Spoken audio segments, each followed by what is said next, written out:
here's my story. I was in Montreal in 1987, 88.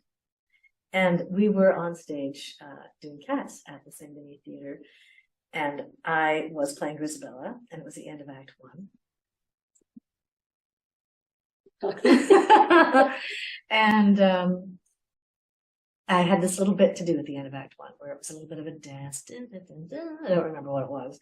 But then I did a little bit of singing. And once I'd finished the dance and started to sing, all of a sudden I kept feeling something's going on. There's something in the air.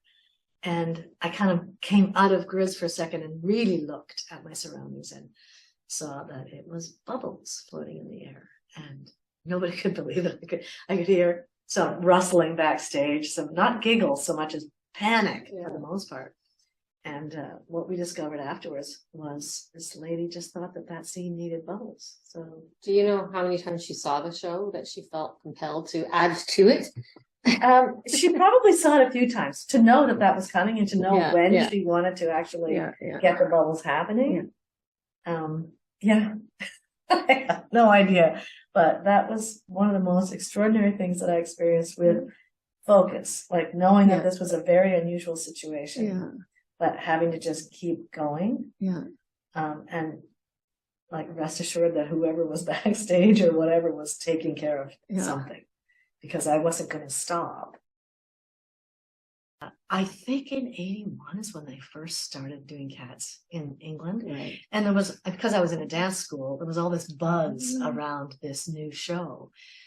And for whatever reason, I didn't ever get that. Well, I know what happened. I got a job on a cruise ship. So I kind of went off, and it was a great gig. And we did this fantastic route. We were in all the northern capitals, and then we went down. And Gibraltar was our home port. So I was, kid from Canada, like somebody's going to pay me to see Europe. So I missed out on going to see Cats then, but I knew all about it. And when I came home, I literally found out that just what a success it was and how interesting it was being received, like how well it was being received. So when the announcement was made, I think I did have an agent at that point. Maybe not. I don't know how. I did, because when I got the job, she phoned me.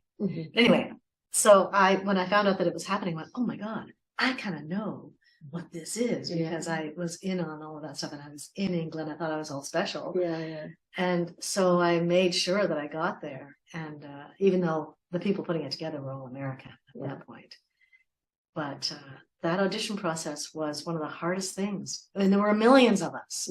Millions of Did they do an open call? They did an open call. And what did they pirouette you to get kind of cut people eventually? We had to do, for the most part, it was a double. And we did a double pirouette, and we had to land it beautifully. And they really, really scrutinized all of us on that. They were very determined that dance technique was strong. Do you remember who was it? But you said he went to a dance school. Yeah, I did. Yeah, I went to, at the time it was called the Doreen Bird Theatre of I know, that was her name. Doreen Bird College of Theatre Dance. And now it's just called Bird College. Okay. Yeah, she has since died. Wisely changed the name. I know. But that college puts out a whole bunch of really great dancers, and they're all dancing in the West End. And there's tons of colleges there. So I'm sure the competition is crazy stiff, but it was a great college. It was like the English version of Sheridan. And when I wanted to go, Sheridan wasn't doing that. So you went to school in in England, and then you sort of felt that you knew a lot about Cats. You were up on the gossip. I was up on the gossip. But there was like tons and tons of people at the auditions. It was nuts. And was it like there were a lot of buzz in the community at that point in time? There were TV stations there. Right. Oh my God. And they were, like videoing all of our little faces as we came out of the audition. And it was a very big deal. Yeah. It was a very big deal. And then how many like auditions and callbacks were there? I honestly don't remember. I know that I got a call back and I went. Whether or not there was another one, I can't remember whether I went to another one. but I didn't hear real soon. So maybe. Did you so you did your double pirouette and then they kept you and they danced the Copeland with you right away? Yeah, we did the Copeland. Right. And then you got to sing all in sort of We one had day? to sing a piece of our own, that we brought in. Mm-hmm. And I brought a song. I thought it was so hip. I brought a song written by my friend Andrew McBean, who I don't know if you know who he is, but I had done Charlottetown with him, and him and his friend Paul Chand had written a show that, because they were also kind of living in New York as well. And they were real like moving fast guys in the music theater world. And so it was a lovely song. It was called Central Park, and it sat very well on my voice. So that helped. I did a good job of that song. Right. I don't remember having to sing anything from the show. It was just our own song. Oh, okay. They never had you prep anything. They didn't have us. Not even for callbacks. I don't remember. Yeah. And who was running the auditions? Do you remember who it was? I think Madeline was there for she? sure. Yeah. And it was Tom, and I don't remember these guys' names. I think Stanley Lebowski was probably there. He was the music director in New York. They were all New York guys. And the resident director who was in New York was the guy that was going to direct us. So he was there. But Tom, and I don't remember Tom's last name. I would if I saw it. But he was in the original Chorus Line on Broadway. And he tragically came down with AIDS, and he died quite quickly. And for whatever reason, these guys just kind of thought that I had the right style. Well, whoever they hired, they figured they had the right style.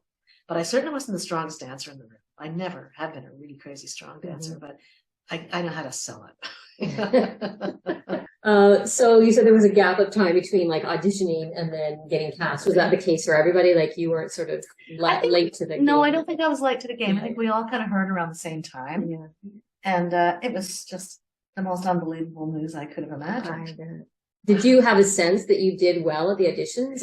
Were you still blown away hearing, or was it just oh no, I knew that one well? No, I didn't know that I was going to get that because I was this kid from Nova Scotia who didn't know anything about a big city. I had done a couple of shows at Neptune when I first came back. Yeah. I did my show on the cruise ship. Yeah. In 81. Or was that 80? I don't even really remember. But anyway, that was all kind of showgirl dancing. And came back from that and got some work at Neptune in Halifax because that's where I'm from. Yeah. And then I realized that I had to, if I wanted to actually make use of these 2 years that my parents more or less paid for, I had to go to a place where there was more going on for my skill set. Right. Because we really didn't do much acting. We did singing. We did a little bit. We did Once Upon a Mattress, and I played Winifred in that situation. But for the most part, it wasn't a lot of acting training. So I knew that I wanted to dance. But what was your vocal training? I mean, you ended up being cast as a Grisabella understudy. Yeah, kind of shamefully and surprisingly, I hadn't had any training. I had maybe a few lessons, but I was never afraid to sing. So I was a great mimic, and I was always really eager to sing. And I'd sung since I was a little kid, and I sang in high school and things like that. But not until I got the part of Isabella that I realized, holy shit, this is a big sing, and it's a big responsibility to do it exactly like they wanted it, and they wanted it like Betty Buckley. And who's got a voice like Betty Buckley? Not me. How much of it was sort of paint by number direction? Did you get a sense all of it? You did. Absolutely. When you're remounting, as you know, when you're remounting a New York. Was that a hard adjustment? I mean, you hadn't had a lot of theater experience, but was that still a bit bizarre to be having to just replicate someone else's interpretation? You know what? Or were you just hey, who cares? Yeah, I think I didn't know anything. I had nothing to compare it to. Right. I had done Guys and Dolls down at Neptune, and I was one of the hot box girls, and we were just choreographed, and the little bit of standing on stage that we did was very minimal. So everything that I did was being told what to do. Yeah. My only experience of having any kind of acting responsibility was doing Once Upon a Mattress. Right. And I had my acting teacher was our director. And so she was very good with all of us, and she fed us a lot. So I didn't have a lot of experience with making up my own mind. But you know how Cats is. The entire thing is choreographed. You can't mess around, or you're going to get killed, or you're going to kill somebody else. Yeah. So And maybe that set up my preference with the way to work was being told what to do and not having a lot of my own creative input. But what I had learned through that experience, and Come From Away was much the same. Yeah, right. You find your moments within it that belong to you only. Right. And there aren't many because it's a very busy thing you're doing, both Cats and Come From Away. Yeah. But I didn't mind I trusted that the product was. Oh, yeah. Who were you with? And then, so you went through the rehearsal process. Was it grueling? Was it, was it quite tiring? Was it was it long? So did you have a lot of Yes. Yeah. I think we had either 2 months, which just seemed like an eternity. Maybe we even had more. Maybe we even had more because when we got into the theater, there was a lot of working on that particular terrain. But yeah, we had a really long time to rehearse. But wow, did we ever dance hard every day? It was crazy. I always think like I did that, I was 22 and I'm thinking that had come much later in my career. I was just going like, no way, man. It's too much work. Way too hard. Yeah. 2 acts. Yeah. And what was the Elgin like at that point in time? The Elgin was actually, the lobby was the most beautiful part. Yeah. But the house was kind of, they were working on it. It wasn't at all, it was just all painted black. So it was a black box in a way before they decided to actually really restore it. And they didn't restore it until we got out of there. They were the old dressing rooms that were stacked. Yeah. So yeah, they eliminated the dressing room that I was in. 301 is no longer there. That floor is now something else. Like, what was like the stage door like going into the Elgin Theater? I heard it. Oh, that was great. Things. Yeah, well, we came in off of Yonge Street, so we came out of the I came out of the subway at Shooter, on that side of the street, on the same side of the street, and went through this alley right beside the Colonial Tavern, which is also no longer there. And the back door was just, it was just this scuzzy old little back door. And, that was often the case anywhere with the stage door. It was never this fancy entrance. But. And then what was it like trying to do a show for that period of time? Again, that was something quite new to Canada. Sure was. Yeah. We were all, because it was a commercial show, obviously. So we all, every 6 weeks, had a week. And Off. Yeah, every 6 months. Oh, 6 months. So okay, great. 6 months had a week off. Yeah. And so that was kind of fun to have a holiday. But we were just little machines and, like little Canadian do-gooder machines at that. And we also knew nothing else like this was going on. We knew how fortunate we were to have that job. Yeah. So. Did you know anyone in the cast going into it? I knew Susan Gattoni because we had worked down in Charlottetown together. So yeah, I had done Charlottetown prior to doing Cats. But that's all I knew. I think I knew Susan. I had met Barry Wood in the library years before that, so I kind of knew who Barry was. I'm trying to think of all the people who were in it. I knew who Lorena was because Lorena and I had done Charlottetown. So you covered Brisabella, but Kathy Michael McGlynn, her I don't want to say reputation, but whatever vocal issues she had were quite extreme, whatever they were. And so you were on, I'm sure, a ton. Myself and Jana Martin were the two covers. Oh, okay, right. And she and I were on quite a bit. Yeah. Was that a good thing? Was that fun? Was it a nice break from all the dancing? It sure was. I loved it. I mean, Grizz was on stage for 20 minutes. That was a great break. And then when did you take over the role? In the fall. I want to say November of 85. Was this within the first year? Within the first year. She didn't make it to a full year. Right. I think she was just exhausted. And it was so stressful. As much as everybody's just trying to do their job. There was a lot of pressure on us to be New York, to be England. And we had no frame of reference to that much work for ongoing, steady work. Anyway, it was really hard. It was like the beginning. It was the beginning of something in our country in some ways. Yeah. Of that kind of work. What was it like for, to know that you had swings and understudies and you could take time off and how did those swings and understudies kind of cope mentally with the job at hand? I think did they, after a while, realize, hey, I'm actually going to be used, I'm going to be on a lot? And yeah. They rehearsed every week, I think. I know it was a really intense thing for them, but they were so ready whenever they went on. Right. Nobody messed up. Yeah. It was just this well-oiled machine. But at that time, I didn't consider that I could take a day off whenever I wanted, even as Demeter. Yeah. That was never really relayed to us as an option. Yeah. So we just went until we dropped, and then we had to take some time off. I remember having some issues with my sternum. Because as Demeter, I got tossed over his shoulder on my back. So this was my feet and my body and my head were back there. And that was when you were kidnapped? Yes, by when you're Cavity? Kidnapped. That's right. Right. And just the repetitive, like nothing ever bad happened, but just the repetitive movement and me just flying into it, I started to get some real tightness in my sternum. So that's when I started going to a chiropractor on a regular basis. Was, my hamstring was pulled most of the time, and there was always an injury. Yeah. But nothing that really stopped us. Yeah. Anyway. Was it an adjustment? I mean, you did cats for a long time, and then to go back to regular theater, like, was that hard to make that transition? Or yeah, it was actually, because nothing measured up to how well it seemed we were being looked after. And when I say measured up, there was just lots of money.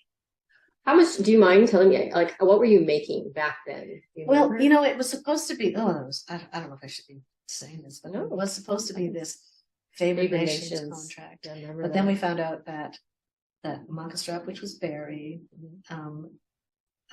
Grizz, which was Kathy, and Sandy Winsby was Gus, and Deuteronomy was David Walden, and then there was one other character that might have been the Jenny Anydots, the opera singer character, which was Thea McNeil. Yeah.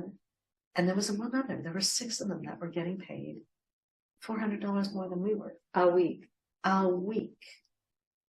So that's how they sold the salary to you. They're like, everyone's getting paid the same. Yeah. That way you can feel comfortable with this salary. And do you remember what that salary was? I don't think it was much more than, it was like mid 6s, I guess, 600 and something, or maybe 7. But yeah, no, Marlene, she did not, she wasn't generous with money. So I did a show as Grizz. Kathy was off, and they came to see the job that I did on stage. And the next day at rehearsal, because there was always a rehearsal when the New York guys were there, they took me aside and said, "We'd like to offer you the job." And I was stunned, but I was also thrilled. And then Marlene came right up to me. She said, "Now we'll offer you $800 a week." And I had the wherewithal to say, "Well, I'll let my agent deal with that." My God, she was trying to get me for less than what she had. Yeah.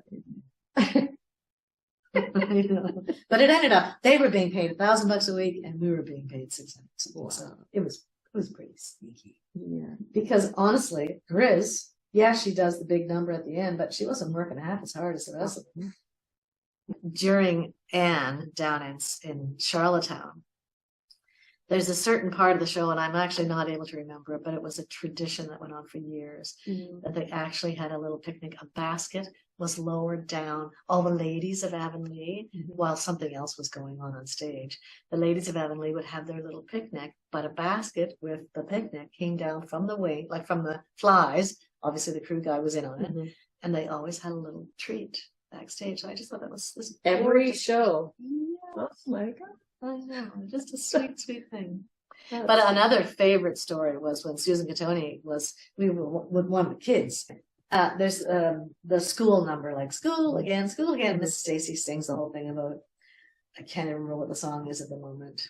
Open the window, da, da, da, da. And we all jumped around, and we had this one moment where we were sitting cross-legged in a semicircle around her, and she was singing. And then, of course, being kids, we had to get up and run off and do something else. And Susan Gattoni's laces, they were like skate laces, like those hooks, got hooked together. And the poor girl just couldn't get up, legs apart. She finally got up and she hopped off stage with her legs crossed like a bunny. Oh my God. That was a great, great moment in my career because we got to watch it and just fall down. It was another fabulous moment. You get us going. Here we go. Depending on who you talk to, you might know this story too. But when we did Carousel here at Stratford for the first time in 1991, I was in that. At the end of that show, I was sort of in charge of getting Butch Blake onto the stage for the curtain call. And that was always like the greatest honor for me to be his guide through that tunnel. I always felt so privileged to do that. But, well, there was a story on the cruise ship. I mean, the cruise ships, they happen all the time. You know, you hit a wave. But we literally, there were 6 dancers. And we were doing we had on the big, huge showgirl feathers. And we hit a wave. And we all ended up in a clump just because we lost our balance because the ship was moving. And then those feathers all got caught. Oh, my God. We were like a gaggle of stupid birds. Oh my God. It was just the funniest thing. And the audience was roaring with laughter and we were laughing. The show just stopped. That's a good thing.